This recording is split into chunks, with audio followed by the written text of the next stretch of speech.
I'm just curious. When they set up their tents, are they on somebody's property? Is it free land or? It's usually in open areas that it's government land, and it's not really maintained by anyone per se. It's out in the open. Wow. So they just and that's I've seen a lot more of the nomadic people and the tents when I was here last time, because they follow the main traffic routes. So being the main highways here in Afghanistan. So I've seen a lot more than I have this time, but you can always tell when, because they have some pretty brightly colored tents. It kind of looks, some of them look like kind of a patchwork quilting type of material that they use for their tents, for the covering. Amazing. Next time I come out, it'd be interesting to actually, if they let you, to visit one of those communities. Yeah, that's something that I would love to do, but setting that up with Mr. Hanifi is. Yeah. And right now, a majority of the population is not here, so the nomadic people are, because it's too warm for them here. So as well as their livestock herds. So. Great. And what do you do back home when you're not? I actually work full time for the Kansas Guard back home. Okay. So. So your job is secure when you get home. My job's secure when I get home. That's great. So, thank you. Thank you. I'm Staff Sergeant Westbrook. I'm a member of the Logman FET Female Engagement Team. Okay, talk about, first of all, where are you from? I'm from Junction City, Kansas. Okay, and how long have you served? 22 years. 22 years. Great. All National Guard? No, I have active duty and the National Guard. Okay. Talk about the female engagement team, what you do. Okay, what we do at Female Engagement Team, we work with the DOWER, the Director of Women Affairs, and what we do is we try to educate the females here in Logman, give them training on things that's sustainable so that they can provide for the families.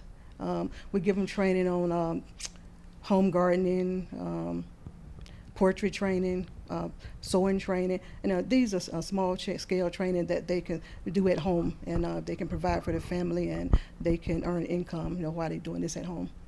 So you actually go out to their homes, or how? Actually, we set the training up at like different places, like the R&D farm, and some training is done out in the villages too. And is participation really good from the females, the Afghan females? Are they coming out? Oh yes, they are. Good. And do you make friends from this, or because I've talked to other female engagement teams in the past, and they actually make friends out there?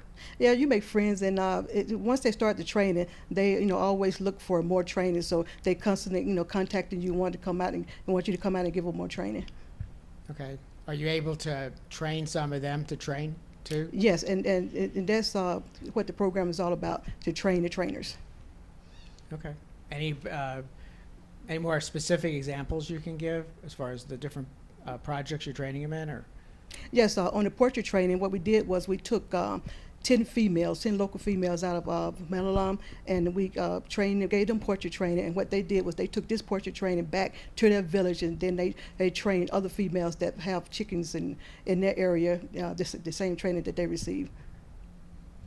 What do you mean poultry training? Portrait training is this is how to raise their chickens, how to care for the chickens, and what type of chickens to select when they want to breed chickens, and so it's kind of interesting. Okay, I was just thinking because we may have people listening that really don't have any experience with farming, or city boy like me, Okay, what's some of the other projects now? Sewing training. We did sewing training at the girls' orphanage here in Malalam, and the reason we selected the orphanage because we had these girls are orphans and they don't really have families. So what we wanted to do is we wanted to give them something that they can take outside the orphanage once they leave, and they'll be able to provide for themselves. They can make clothing, or they can do tailoring, things that they like that, so that they can make income. Okay. Do you put stories together to send out, that you try to get out in the media? We have good news stories that our PO guy public affairs Yeah, officer. public affairs Right behind office us here. does good news stories, and then I set up reports through Sydney, so they're out there. Okay, it'd be nice to get some of these stories on our news site for a follow-up, so people can keep track of what you're doing. Okay, and so what do you do back home when you're not serving? I'm a material coordinator. I work alongside supply sergeants at Fort Riley and supply room. So your job is pretty secure when you get back home. Yes. Good, that's great. Thank you. First Lieutenant Brian Knipp. I've been in the Guard for 7 years from Hutchinson, Kansas. Okay, talk about, I know we talked to you earlier, but talk about what you do. I'm the agronomist on the team. Basically, I help mentor farmers on crop practices. Any questions that the ag team may have relating to crops, trees, anything like that, I try and field them. Okay, you helped set up, actually you set up the filming we did at the radio program. Yes, yeah, I helped out with it. Yeah, I appreciate that. No problem. So talk a little more specific, like do you actually go out to the farmers, to their land, or? Whenever we first started out here, we went out to their land a whole lot, just trying to get a feel for what the farmers are doing, their practices, the growing seasons, and all that. And as we go on, we've kind of tailored off, and I've kind of transitioned that over to our ag professionals. And there are 5 individuals, local authorities, and they help us answer those questions. Any questions that we want answered, we give to them, and then they go out and bring back the information. See, when you say local Afghan professionals, I mean, you're talking about Afghans, right? Yes. Okay. Yes. Yes. So the similar process is working with you too, where hopefully at some point you don't have to come back because they're taking care of their That's the own area. ultimate goal. Yes. Yeah. That we're trying to work ourselves out of a job. So that's going pretty good. Yes, it's going very good. Very good. Okay. What do you do back home? I was an agronomist, but I quit that job before I came on this deployment. Whenever I get back, I hope to get my master's at Kansas State. Okay. Great school. Was it Wildcats, right? Yes. Go Wildcats. Should I say that? You can say it if you want. I'm sure they'd like to hear that. Okay, well, great. I appreciate you sharing your stories. I always like to ask about care packages. We're really hoping that people will really continue supporting the troops, you know, as new troops come in with care packages and letters. Are you getting care packages here in any particular organizations? And what does it mean? Yes. Well, I get them from family and friends, of course. I've also got packages from my sister's company. She got a whole bunch of her fellow employees together, and they sent me some packages and put it in the NWR room. I've got some packages from the Red Cross, from a school teacher that lives next door to where I grew up. She sent us some packages, and those went in the MWR room too.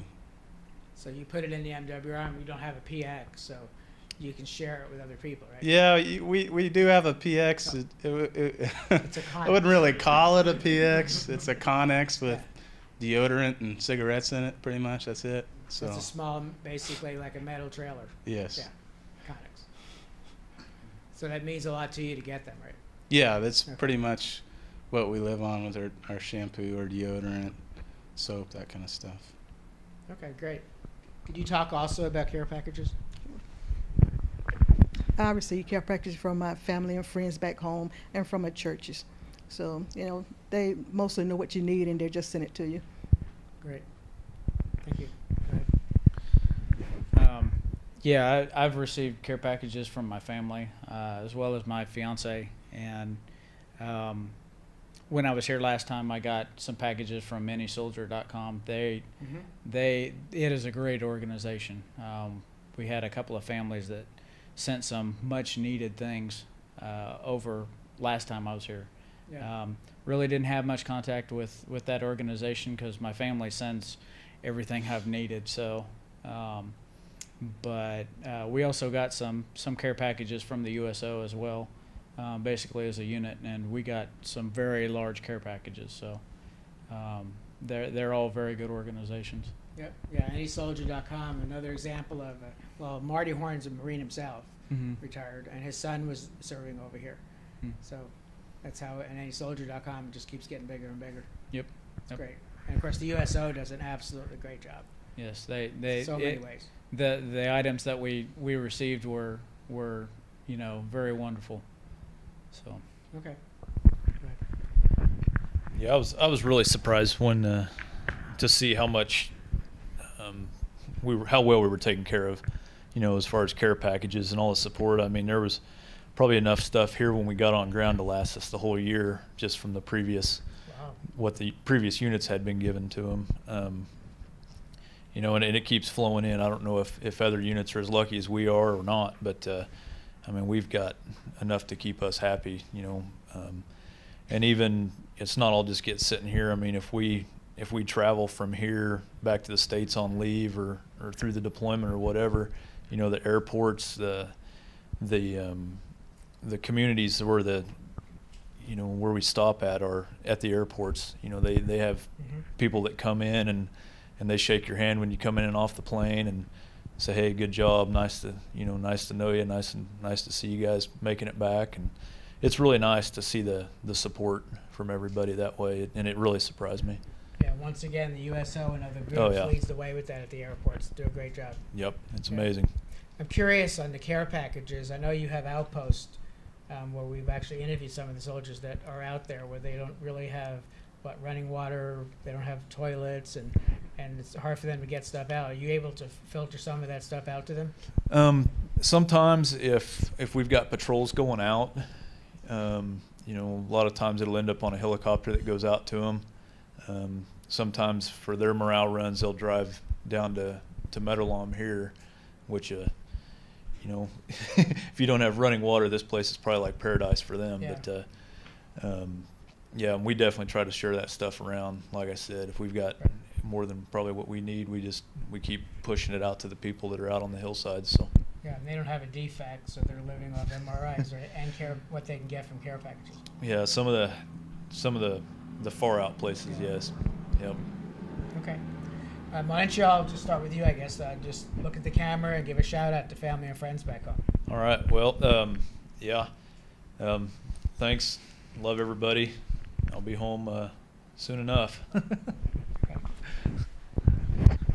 Yeah, I'd like to say hello to my family back home, as well as my fiance Angel, my daughter Caitlin, and mom and dad. Love you guys. I'll see you as soon as I get home.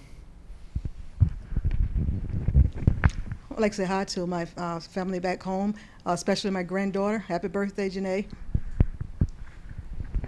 I just echo what everybody else is saying. So I can say hi to my family and be home soon. Great. Well, I want to thank you for taking your time. But